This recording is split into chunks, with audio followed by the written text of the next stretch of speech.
Well, hello there, ladies and gentlemen. Happy times are here again, and on top of that, here is another episode of the top 10 favorite and from what I believe are the best performances by some of the greatest actors in cinema history. All right, you know what I'm going to do this time, ladies and gentlemen?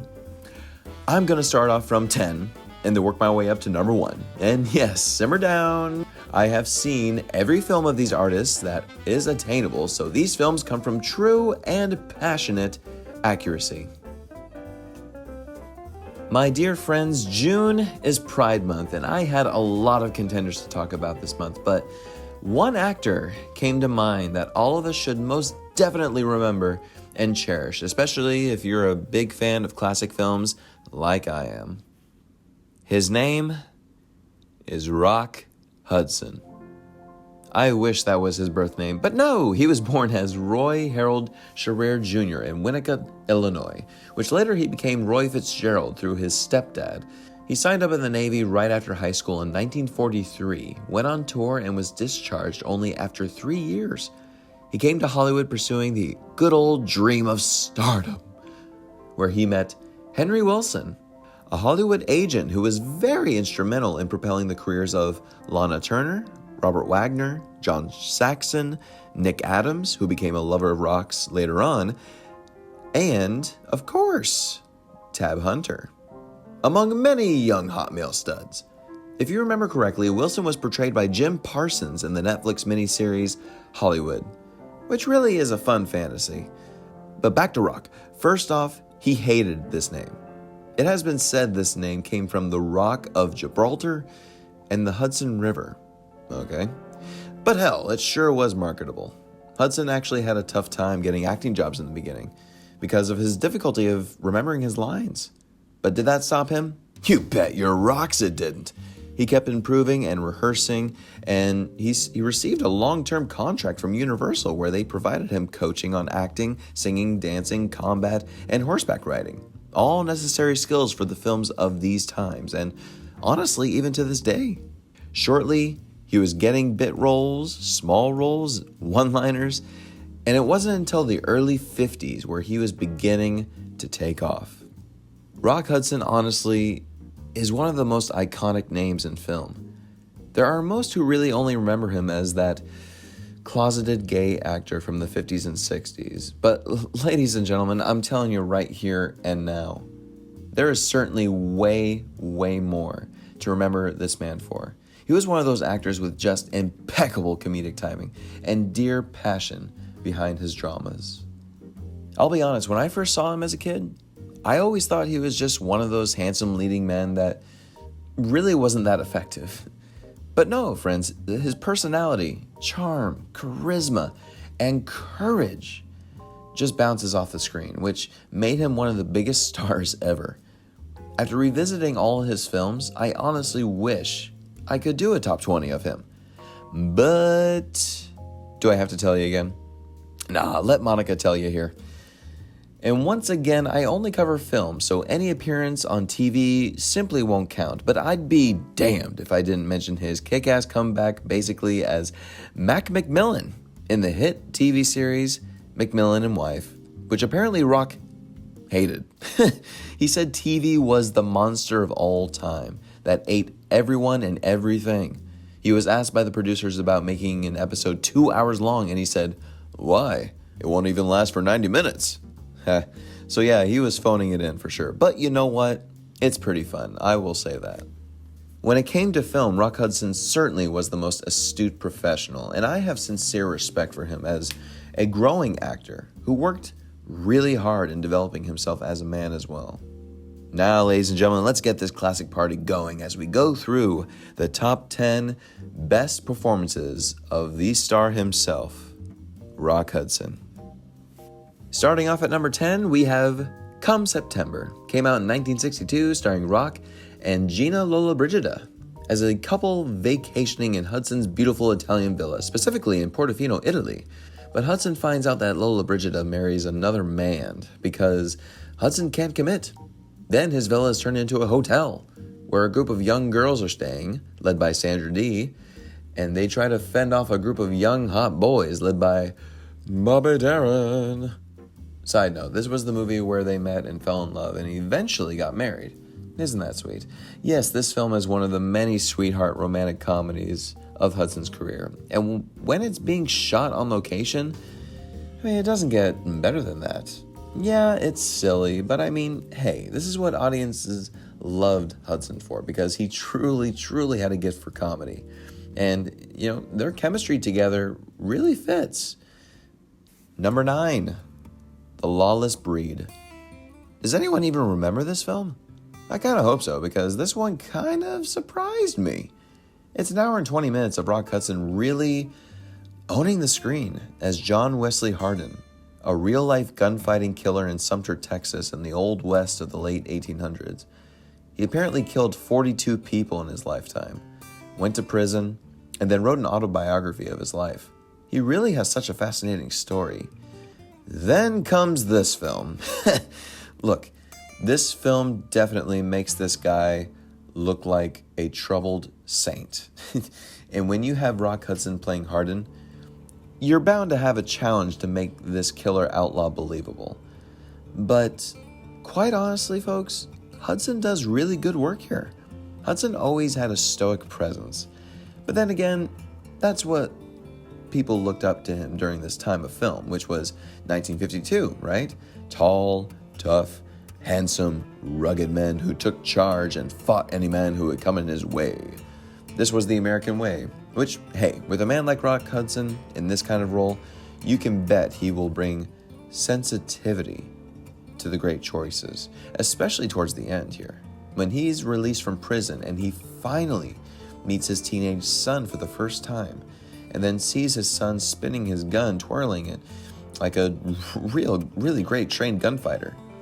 You know Hudson is scared for his son and doesn't want him to follow in his footsteps, to constantly duel and draw and kill many people along the way, including many fathers. It's quite a strong performance from Hudson here, which I think he doesn't really get that much credit for.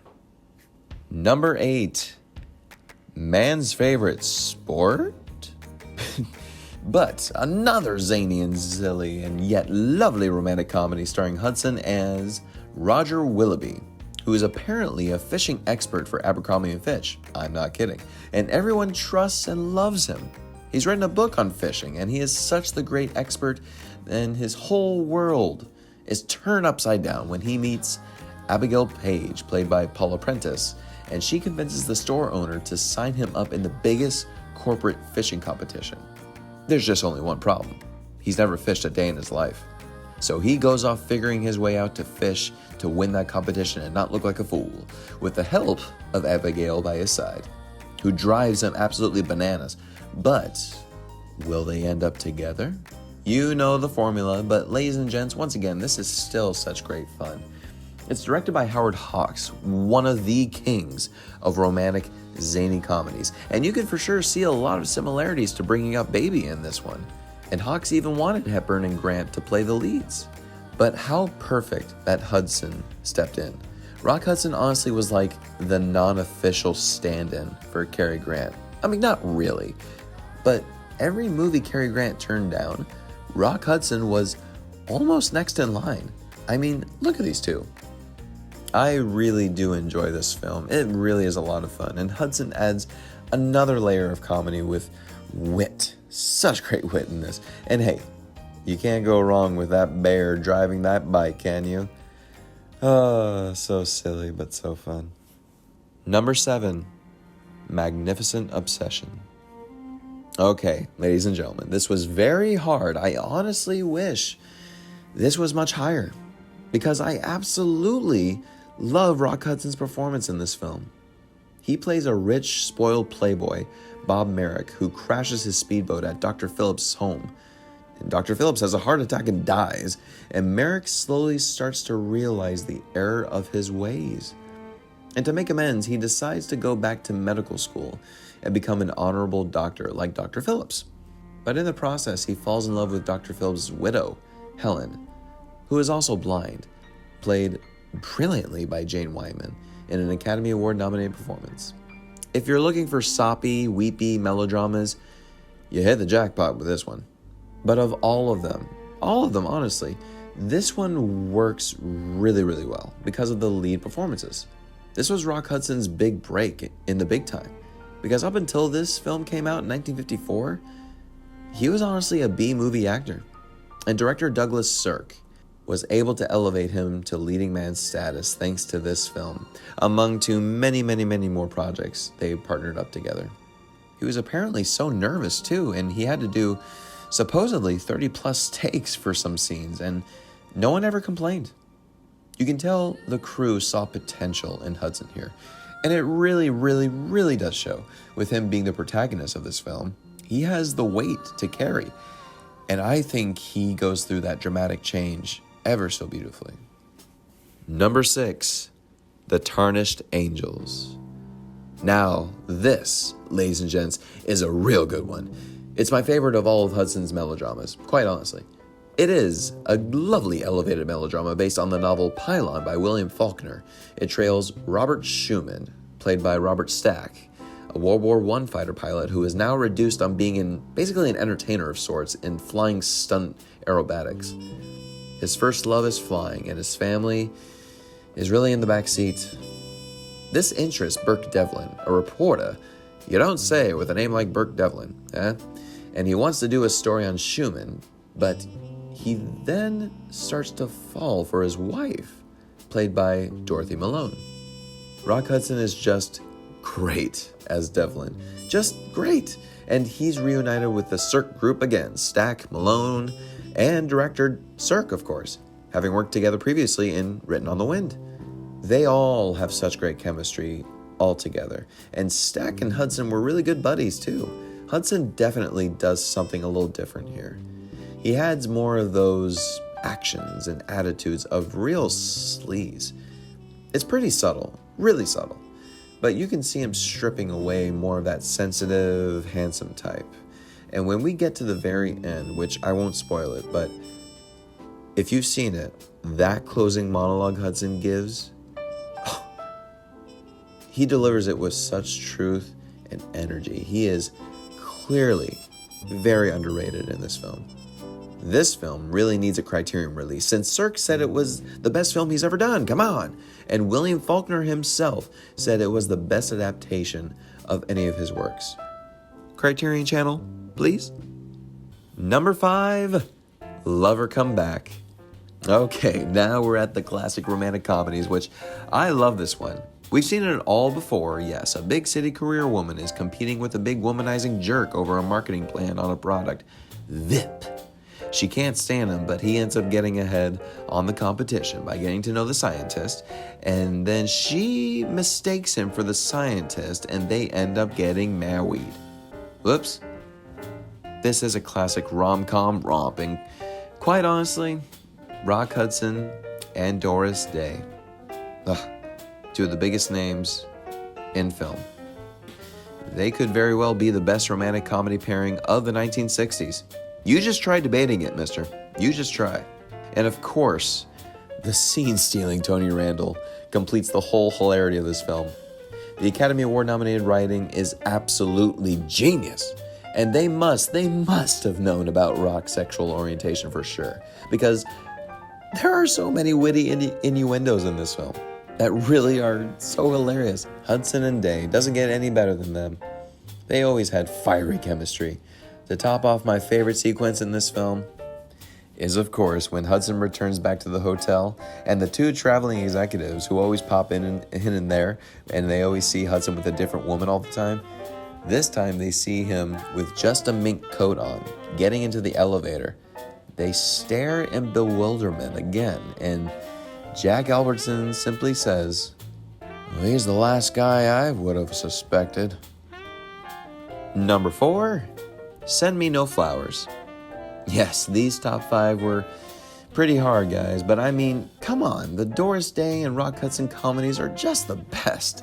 And let's be clear here, I love Lover Come Back more as a film than this one. But as a performance, I love Rock Hudson here much more so. Hudson plays George, a hypochondriac who mistakenly believes he is officially dying, and so he tries to find his wife, Judy, played by Day, a new husband, and when she finds out he's not really dying, she thinks he's hiding an affair. Oh, the classic misunderstandings, sexual innuendos, miscommunication, misdirection. Make no mistake about it. It's what makes rom-coms really work, not like the stuff you really see today. Hudson is so wild as George, and once again, very zany and fun that I enjoy this film so much. Hudson actually didn't like his performance here at first because he felt the subject was completely distasteful, making a comedy about death. But he was able to pull it off.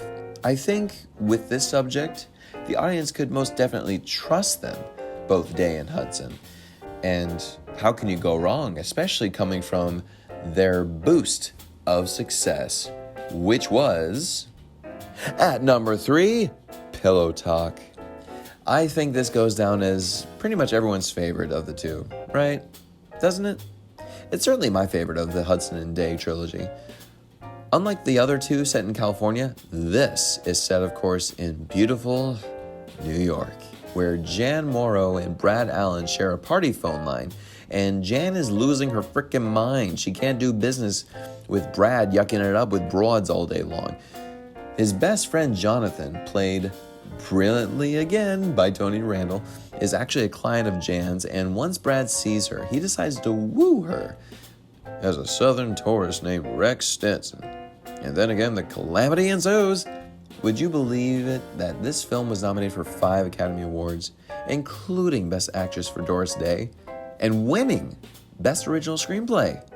Yes, comedies are pretty low on being honored at the Oscars, which I will say, they do get some things right here and there. There are so many funny in-jokes, again with Tony Randall's character being so jealous of Hudson and Day's new affair that he insinuates Tex is gay. You don't say!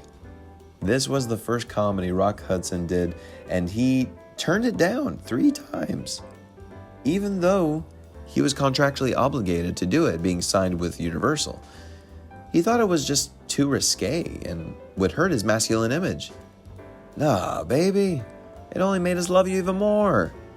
Day and Hudson became such amazingly great friends when they met on this film.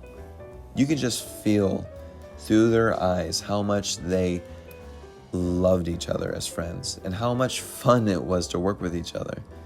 Apparently they had so many outtakes because they just kept busting in laughter every once in a while during filming. They were such dear friends, but it's still mind-blowing how Doris Day never knew he was gay until 20 years later when he contracted AIDS. It was just something Rock wanted to keep, and at that time, he felt he absolutely had to. Remember, guys, this was the 1950s and early 60s Hollywood. Men were doing it, of course, but it couldn't be seen by everyone at this point. America's values in the mainstream were still very strict. We all know that. But the point is, Rock Hudson's super fun and hilarious performance as Brad and Rex made all of us feel so much joy and really a sign of relief, saying, oh, great. He's not just a serious and melodramatic action hero of an actor. He has a great sense of humor. I suggest wholeheartedly, if you have not seen any of the 3 Hudson Day Randall comedies, make a date with your friends and or companion and enjoy. You really won't regret it. Now, number 2 for me is Seconds. Came out in the year 1966, and ladies and gentlemen, this is really, really close to being number 1 for me for Rock Hudson. There is so much love for his comedies, you bet, but his performance in this film is spine-tingling. Directed by John Frankenheimer, a very underrated director, I really must say. It is based on the novel by David Eli about a very unhappy middle-aged man played by John Randolph, making his return to screen after The Blacklist. And after receiving phone calls from his best friend, whom he thought he was dead, he decides to meet him face to face to find him in a different body. This is terrifying him, but he is then convinced to go through the same procedure to fake his death and have an unbelievable surgery that will give him a whole new look and a whole new identity, giving him a second chance to live a much younger life again. Hence, seconds. His new body, of course, is Rock Hudson's. I mean, not Rock Hudson specifically like the actor, just his new look. He's given a new name, a new life, which results in really, really tragic and terrifying consequences. This is truly, unbelievably a tour de force for Hudson. Frankenheimer didn't want to cast him because he felt it's comedic Rock Hudson. Come on, how can he pull the weight of this material? But after meeting and being charmed by Hudson, Frankenheimer was convinced that he was going to be the perfect choice. And he's gone on to say that Hudson's work is utterly stunning. Hudson worked really hard on this. He wanted to know all of Randolph's mannerisms because he's basically a recreation, a copy of him. He focused on this role endlessly. Hudson's character has to go through the pathos of a living lie, a life that he really does not want. And how does he adjust to a new wave of living with a face that isn't really yours? A desirable body that isn't really what you've grown up with? And Hudson just nails it. He nails it. After so much work, the film premiered at the Cannes Film Festival, but failed terribly, both critically and commercially. Everyone who loved rock didn't want to see him in a movie like this. And people who love sci-fi thrillers didn't want to see a film like this with pretty boy Rock Hudson in it. Needless to say, Rock was devastated, and he was clearly said he believed it was the best work he's ever done. But of course, good hard work does not go unappreciated for long, because now it has such a major cult status and was added to the Criterion Collection 50 years later. The film was definitely ahead of its time, and it's not for everyone, but I say it's meant to be seen for the sake of Hudson. It was such a bold choice for him to make, and it drove a bit of a stake in his career for quite a while because of its failure. But his work in this film speaks so much more for Rock Hudson of being a true and gifted actor. Now, here are just a few honorable mentions. Has anybody seen My Gal? Which, okay, come on, don't get mad at me. I had to mention this because would you believe this was the only musical Rock Hudson did in his whole career in film? He plays a soda jerk who's dating Piper Laurie, and their worlds are switched up when Charles Coburn shows up to give his estate to his first love who rejected his proposal because he has no family. It's interesting and, okay, it's pretty stupid, but never has a line like, hamburgers. Sounded so sexy when Hudson says it. And hey, look, it's Jimmy Dean. No, seriously, that's James Dean. Jeez, even brooding in a soda shop, come on, man. Like I said, Rock's only musical in film, but would go on to tour Camelot for a long time playing King Arthur. Brilliant. All That Heaven Allows, another soppy melodrama, which I don't mean to sound mean. It just is, ladies and gentlemen. I mean, Rock would even tell you that, but this one is still quite honorable, of course, because it is just gorgeously shot. And of course, directed by Douglas Sirk again, who really was like a dad to Rock Hudson. This film's story is really touching. Jane Wyman plays a recent widow with 2 grown children, and she really grows to loneliness until she meets Ron, played by Hudson, a handsome store owner who trims her trees. The friendship that blossoms turns into romantic love, of course. But what keeps them really apart is their age difference. It's not really revealed, and they could really care less about their age difference. But the judgment of the town, especially her children, is where the conflict is coming from. It is very, very tragic. But again, the chemistry between Hudson and Wyman is sparkling, and I think it is definitely worth watching. The Spiral Road. This is a good one. Rock Hudson plays an arrogant doctor who helps a Dr. Moreau-like scientist care for natives in the Dutch West Indies, using black magic to kill his enemies. He falls for a young Jenna Rollins, and his life is literally spiraled out of control. Films like these are definitely freaky, and Rock Hudson does not disappoint in this scare factor here. Tobruk, the next film he made after Seconds, which he hopefully planned would bounce him back into the limelight, and was his last film he made with Universal. He plays Major Craig, who must lead a company of German Jews and a British army on an attack on Tobruk, Libya, which was home to a major Nazi fuel depot. This was based on the actual attack in Tobruk in September 1942, which was not a success, unlike how they make it out here. Of all the films that involved action, Rock Hudson's blood was still hot for this one. He's just coming off of Seconds, where he gave one of the best performances of his life. So you can see the serious actor still there, making this film very memorable and making his actions so fresh. The film's visual effects were Oscar nominated as well. So, there. Written on the Wind, one of the more popular films of Rock Hudson's career, period. This is still a very enjoyable, gorgeous melodrama as well, based on the book as well by Robert Wilder. It tells the story of a rich oil well family dynasty and their challenges within their marriages and vices. Yeah, good old movie about rich people problems. We all love those. When you have the all-star cast of Hudson, Lauren Bacall, Robert Stack in an Academy Award nominated performance, and Dorothy Malone in her Academy Award winning performance, you just cannot go wrong. They make this movie extremely enjoyable and haunting at times. This could very well have been just a diva film for Hudson, since Robert Stack's role was definitely the better one. But Hudson was already a leading star at this point, and he understood the power of an ensemble and to make your fellow actors look good, which he most certainly did.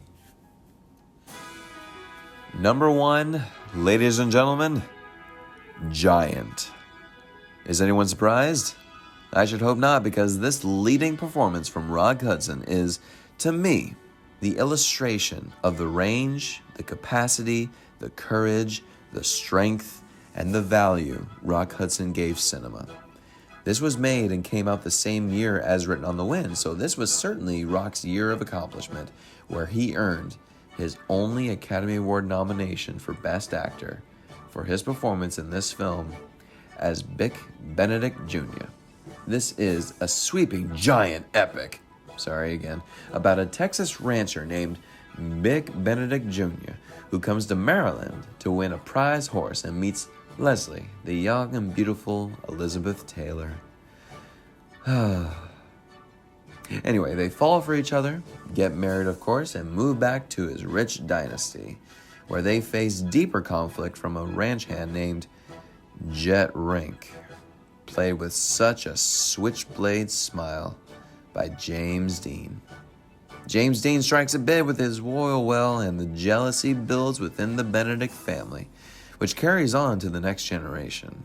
I tell you folks, what makes this not a soap opera, like the others Rock did, is, for one, the Academy Award nominated screenplay, giving it guts and range, the Oscar-winning direction by George Stevens, and the performances, the ensemble in this film, my God, is spellbinding between its three main stars, Mercedes McCambridge, Sal Mineo, Carol Baker, Rod Taylor, and Dennis Hopper as Rock Hudson's son. You have a cast of literally giants here. I dislike the fact that this film really gets overshadowed by James Dean. Not just his performance, but his behavior during the filming, and the fact that it was his last film. People sometimes forget the majesty that is Rock Hudson in this film. He was 29 when he did this, but the film ranges his character from mid-20s to mid-60s, and with the heavy makeup, he certainly makes it work. Plus, Bick Benedict in this movie is honestly quite a bit of a jerk, which is opposite of Rock Hudson, obviously, but his character grows to familial strength and support by the very end.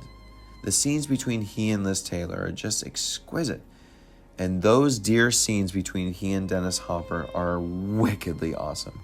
Of course, my personal favorite scene, I actually have many in this film, but that diner scene, man, it's heart-pounding and exciting. And yeah, it's macho, super masculinity, but so what? Come on. He's defending a Mexican family against a racist cook, and they just duke it out for a good 4 minutes. It's always been made famous that he and James Dean never got along, which is true. Hudson absolutely detested Dean's behavior on set. Not really him as a person, just his behavior. Always being late, always pulling pranks, etc. And having differences on the method, so to speak. But Hudson was always respectful. He was always that actor. Whenever he came to set, you knew he was a true professional. But that he respected everyone, and everyone loved Rock for it. I love that about him, and that's the attitude I always keep personally whenever I'm on set as well. Treat people with utter respect, as like you would want to be treated. It's much more than talent that makes you an icon. It's your personality, your charm, charisma, ideology. And that's what really kept Rock Hudson so popular on top of his devastatingly handsomeness.